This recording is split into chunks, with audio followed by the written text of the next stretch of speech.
ভাই, যারা বাইক নিয়ে আসতে চান তাদের জন্য আমার একটা পরামর্শ হচ্ছে, যদি পারেন তাহলে সিঙ্গেল আসবেন, পিলিয়ন নিয়ে আসবেন না। পিলিয়ন নিয়ে নিয়ে যদি আসেন তাহলে অ্যাক্সিডেন্ট হওয়ার সম্ভাবনা একদম মানে 99%।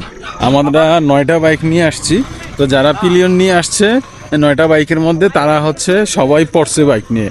ইভেন আমাদের একটা এফজেড এক্স ভাই আছে, উনি বাইক নিয়ে 2টা পোল্ট্রি খাইছে বগালে ইয়েতে কেওড়াডাং আসতে সময়।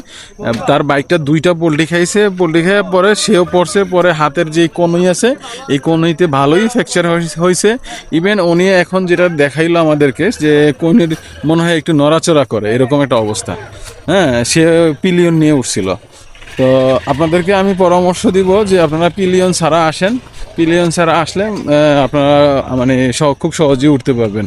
আর যারা হয়তো হায়ার সিসি বাইক নিয়ে আসেন তাদের হিসাবটা ভিন্ন, কারণ যেমন রয়্যাল এনফিল্ড বা অন্যান্য আদার্স যে হায়ার সিসি বাইকগুলো আছে সবগুলোর একটু টর্ক বেশি, সে কারণে ওগুলোতে হয়তো কোনো প্রবলেম হয় না।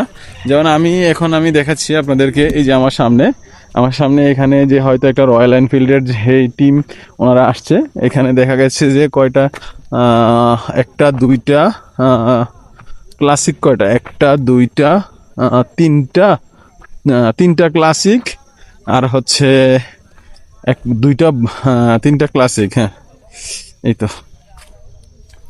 এই যে আপনার এই একটা ক্লাসিক, এটা হচ্ছে হান্টার রেড কালার। হ্যাঁ, আর হচ্ছে ওইটা বুলেট, এটাও ক্লাসিক, এটা বুলেট, এটা ক্লাসিক। হয়তো তাদের জন্য কোনো সমস্যা হয় নাই, প্যারা হয় নাই, বাট মানে আমাদের মতো যারা 100 সিসি বা 150 সিসি গাড়ি নিয়ে আসি তাদের জন্য একটু প্যারা হয়ে যায়। এই যে এটা হচ্ছে এখানে হেলিপ্যাড, এখান দিয়ে উঠে, কিন্তু এখন উঠতে দিচ্ছে না, হয়তো দিলে একটু উঠতাম আর কি। তো ভিউয়ার্স, আপনারা চেষ্টা করবেন সিঙ্গেল আসতে। যদি সিঙ্গেল আসেন তাহলে হয়তো একটু আরামে ঘুরতে পারবেন বাইক নিয়ে, কিন্তু পিলিয়ন নিয়ে আসলে একটু প্যারা হয়ে যাবে। আবার এটা করতে পারেন যে যারা একেবারেই অভিজ্ঞ না তারা হয়তো বাইক নিয়ে আসলে রুমা বাজার থেকে আপনার যে গাইড আছে, গাইড নিতে হয়, ও এরকম একটা গাইড নিবেন যারা হচ্ছে বাইক চালাইতে পারে। যেন আমাদের যে গাইড তারা হচ্ছে সে হচ্ছে বাইক চালাইতে পারে না, এই কারণে আমাদের একটু প্যারা হয়ে গেছে তারা নিয়ে আসতে। আর যারা একটু মানে কম অভিজ্ঞ যারা আপনারা আছেন তারা আসলে ওই যারা যে গাইডগুলো গাড়ি চালাইতে পারে ওদেরকে নেবেন। ওরা ভাই বিশ্বাস করেন মানে ওরা রেস দেয় এইসব জায়গায়, কিন্তু আমরা পারি না। আমরা মানে চায় থাকি শুধু। ওই যে বললাম না, এই স্থানীয় যারা আছে তারা 80 সিসির এর একটা বাইক নিয়ে দেখলাম যে হুন্ডা কোম্পানির 3জন নিয়ে উঠে গেছে 80 সিসির বাইক। তাহলে এবার বুঝেন, আমরা এই যে ধরেন রয়্যাল এনফিল্ড নিয়েও উঠতে পারে না। কালকে দেখলাম একটা সিএফ মোটর 300 সিসির যে এসআর বাইকগুলো আছে, সিএফ মোটর ওই ভাই ইয়াতে 300 সিসির বাইক নিয়ে উঠতে পারে নাই। বগালাকে ইয়াতে কেওড়াডাঙ্গা উঠতে সময় একটা বাঁক আছে, ওই বাঁকটাতে সে পইরা গেছে। তো পইরা যাওয়ার কারণে সে আর উঠে নাই, সে ওই 300 সিসির বাইক নিয়ে আবার ব্যাক করছে আর এখানে আসে নাই। এই কারণে সিসি কোনো মানে আপনার ম্যাটার করে না, ম্যাটার হচ্ছে আপনার স্কিল, আপনি কতটা দক্ষ সেটা ম্যাটার করে। এই তো, আর কি বলবো, কি পরামর্শ দিব, যা ছিল তাই দিলাম।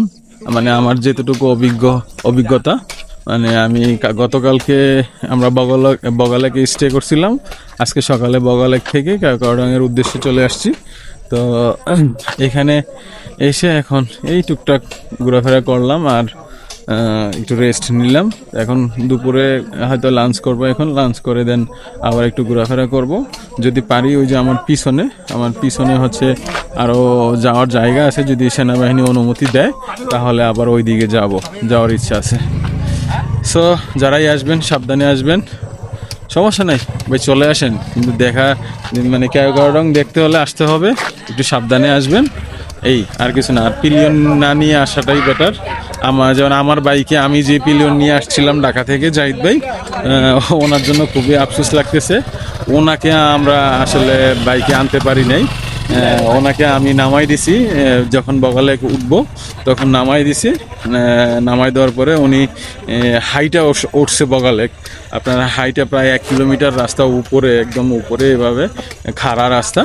ওই খাড়া রাস্তা সে হাইটা উঠছে। উঠার পরে সে মানে পুরো অবস্থা মনে হইতেছিল যে তার মানে বুক ফাইটা যাবে, এরকম করতেছিল, ধরপর করতেছিল ওনার বুক। আর উনি প্রায় বমি করার মতো অবস্থা হয়েছে, হাইটা উঠছে। তো বগালেকে হাইটে উঠছে, বাট কেওকারডঙে তারা আমরা চাঁদের গাড়িতে উঠাই দিছি, বাইকের পিছনে উঠাই নেই। আর আমাদের বাইকের পিছনে যে আজকে যে পিলিয়ন ছিল, FZ-X এর কথা বললাম, উনি পড়ে গেছে, 2টা পোল্ট্রি খেয়েছে। ঠিক আছে, পোল্ট্রি খেয়ে তো ওনার যাতা অবস্থা। এই যে উনি এই যে উনি ল্যাংড়ে হাত পেতে দেখেন, যে হাতে ব্যথা। এই জন্য কি ভাই, এখন কি অবস্থা বলেন? আপনি বলেন, আপনার এক্সপিরিয়েন্সটা বলেন আজকে যে পড়লেন। আজকে এক্সপিরিয়েন্স হলো এটা, মূলত আসলে মানুষ বাইকের জন্য পড়ে না। মানুষ পড়ে 2টা কারণে। এক হচ্ছে যদি তার স্কিল কম থাকে, দ্বিতীয় হচ্ছে যদি তার কপালে খারাপ গাইড পড়ে যায়। তো গাইডের অবশ্যই বাইক চালানোটা জরুরি। যদি না চালানোর এক্সপিরিয়েন্স থাকে গাইডের, তাহলে গাইড বাইকারদের প্রপার অ্যাডভাইস দিতে পারে না। যেটা আমার সাথে হয়েছে, যে আমার গাড়িতে রেডি পিক আপ নাই। তো রেডি পিক আপ না থাকার কারণে আপনার বাইকার মানে যে গাইডটা ছিল, একবারে খাড়া জায়গা উঠার আগে গিয়ে থামাইছে, সবাই থামান। কি হয়েছে, এখন ফার্স্ট গিয়ার দিয়ে উঠবে। একেবারে নিচে সামনে এসে অন্তত তার উচিত ছিল 100 মিটার আগে আমার থামানো।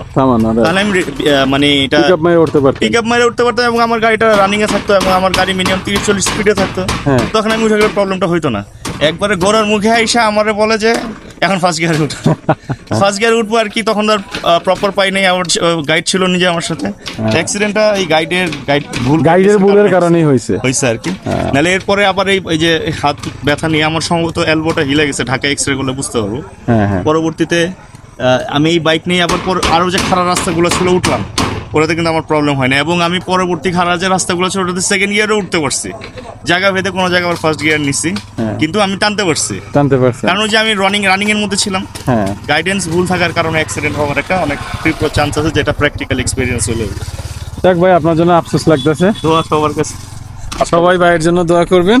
ভাইয়ের কাছ থেকে এক্সপিরিয়েন্সটা নিলাম, যে আজকে ভাই অ্যাক্সিডেন্ট করছে, বললাম যে 2টা পোল্ট্রি খেয়ে পড়ছে উনি। ওই যে হাতে ব্যথা, যে আপনার ওনার শীতের কাপড় দিয়ে হাত ঘুরে রাখছে, প্রচণ্ড ব্যথা করতেছে, যেটা দেখলাম।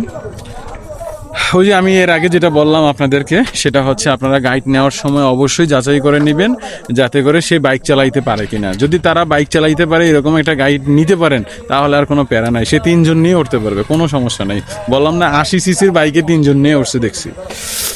সো ভিউয়ার্স, আজকের মতো এতটুকুই আমার অভিজ্ঞতাটা আপনাদের সাথে শেয়ার করলাম, যাতে করে আপনাদের উপকারে আসে। তো সবাই ভালো থাকবেন, আর আমার ইউটিউব চ্যানেলটি সাবস্ক্রাইব করে দিবেন। আর যারা ফেসবুক বা অন্যান্য প্ল্যাটফর্ম থেকে দেখতেছেন, সবাই ফলো দিয়ে রাখবেন, যাতে করে নেক্সট নতুন ভিডিও আসলে আপনারা আবার দেখতে পারেন। এই যে এই বাইকগুলো নিয়ে আমরা আসছি, এই যে এই বাইকগুলো আমাদের, এই বাইকগুলো আমাদের। এই যে আপনাদেরকে দেখাই, সেটা হচ্ছে এটা হচ্ছে আমার বাইক জিক্সার। এই যে হুন্ডার 125 সিসির বাইক, পালসারের N160 FZ ভার্সন 2, তারপরে জিক্সার মনোটন। তারপরে জিক্সার মনোটন, এই বাইকটা কালকে পড়ছিল, বগালাগে উঠতে এইটা পড়ছিল, তারপরে ভার্সন 2টা পড়ছিল, এই 2টা বাইক পড়ছিল। আর আজকে এই যে এটা FZ ভার্সন 2, এটা অনেক আগের বাইক, তারপরও সে অ্যাক্সিডেন্ট করে নাই, এটাও অ্যাক্সিডেন্ট করে নাই। এটা জিক্সার মনোটন, এই যে FZ-X, এটা আজকে পড়ছে, ডাবল পল্টি গেছে। এই দেখেন, এই যে এটার কি অবস্থা হয়েছে, এখানে ফ্র্যাকচার হয়েছে এটার, এদিকে একটা কি যেন থাকে, ওইটাও ভেঙে পড়ে গেছে। আর এই যে এটার অবস্থা খারাপ, এগুলো চেঞ্জ করতে হবে, এটা পুরো বাঁকা হয়ে গেছে।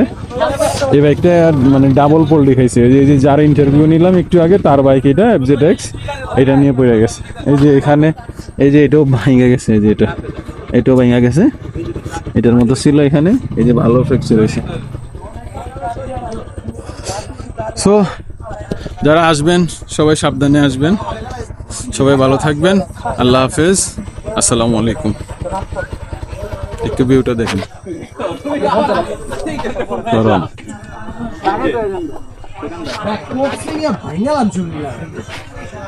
ছবি তুলছি আগের বার ওই কষ্ট গত কয় মাস আগে 4-5 মাস হয় নাই 3 না